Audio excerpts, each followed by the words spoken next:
بسم اللہ الرحمن الرحیم۔ صدر محترم، آج میں آپ حضرات کے سامنے ہمارے پیارے نبی کریم صلی اللہ علیہ وسلم کی بچپن کا زندگی کے بارے میں کچھ بیان کر رہا ہوں۔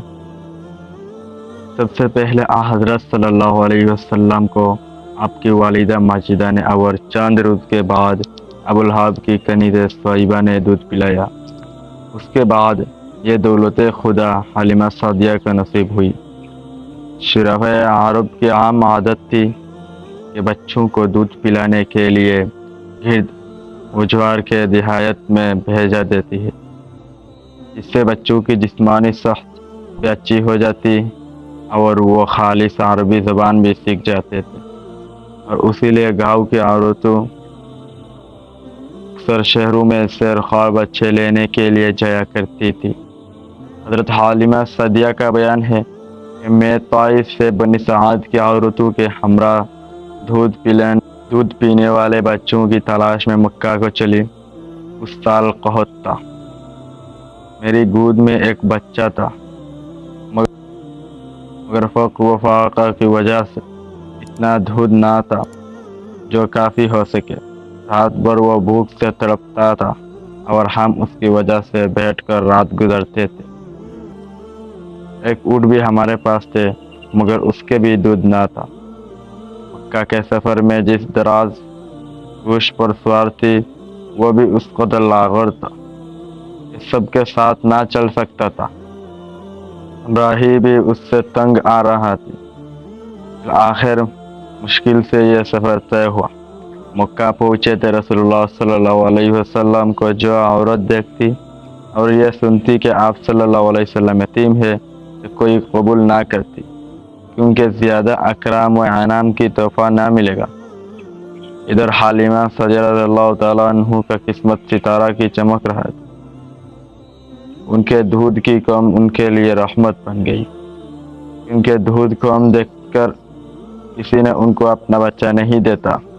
حلیمہ سعدیہ رضی اللہ تعالیٰ عنہ نے فرماتی ہے کہ میں اپنے شوہر سے کہا کہ یہ تو اچھا نہیں معلوم ہوتا کہ خالی ہاتھ واپس جاؤ، خالی ہاتھ سے بہتر اس یتیم کو لے چلوں۔ شوہر نے منظور کیا اور یہ اس در یتیم کو لے کر آئے، اس سے حلیمہ اور آمینہ کے گھر نہیں بلکہ مشرق و مغرب اجالا ہونے والا تھا۔ خدا کا فضل کہ حلیمہ کی قسمت جھاگی اور سرور کائنات صلی اللہ علیہ وسلم ان کے آغوش میں آ گئے۔ عرضگاہ پر لا کر دودھ پلانے بیٹھے تو برکات ظہر شروع ہو گیا۔ اس قدر دودھ اتارا کہ آپ صلی اللہ علیہ وسلم نے بھی پیا اور آپ صلی اللہ علیہ وسلم کے رضائی بھائی نے بھی پیا۔ خوب سیر ہو کر پیا اور آرام سے گیا۔ ادھر اٹھنی کو دیکھا تو اس کے تھان دودھ سے بھرے ہوئے تھے۔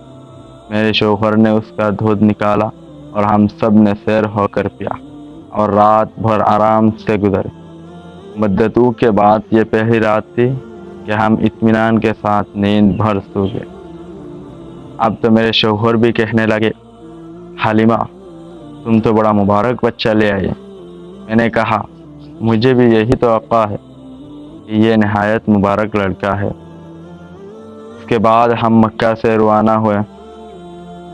آپ صلی اللہ علیہ وسلم کو گود میں لے کر اسی دراز گوشت پر سوار ہوئے، مگر اس مرتبہ خدا کی قدرت کا یہ تماشا دیکھتی ہو کہ اب وہ اتنا تیز چلتا ہے کہ گدک اس کی گرد کو نہیں پہنچتے۔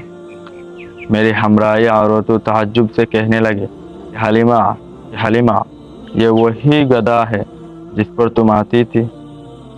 راستہ ختم ہوا، وہاں سخت قحط پڑا ہوا تھا، تمام دودھ کے جانور دودھ سے خالی تھے، لیکن میرا گھر میں داخل ہونا تھا اور میری بکریوں کا دودھ سے بھرنا۔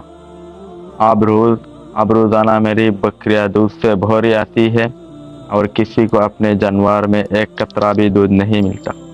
میری قوم کے لوگوں نے اپنے چرواہوں سے کہا کرتے تھے کہ تم وہاں چراؤ جہاں حلیمہ کی بکریاں چرتی ہے۔ تو چرخگاہ اور جنگل کی خصوصیت نہ بلکہ کسی اور ہی لال کی خاطر منظور تھی۔ اس کو وہ لوگ کہاں سے لائے گئے؟ چنانچہ ایک ہی جگہ پر حلیمہ کی بکریاں بھی چرتی ہے اور حلیمہ کی قوم کی بکریاں بھی چرتی ہے، لیکن ان کی بکریاں میں کوئی دودھ نہیں ملتا۔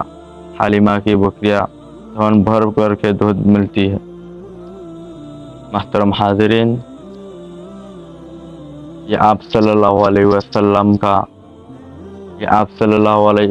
کا مختصر واقعہ تھا، لیکن دوسرا پارٹ میں آپ صلی اللہ علیہ وسلم کے ساتھ کیا کیا ہوا تھا پیش کروں، یہ آپ حضرات کے سامنے پیش کروں گا انشاءاللہ۔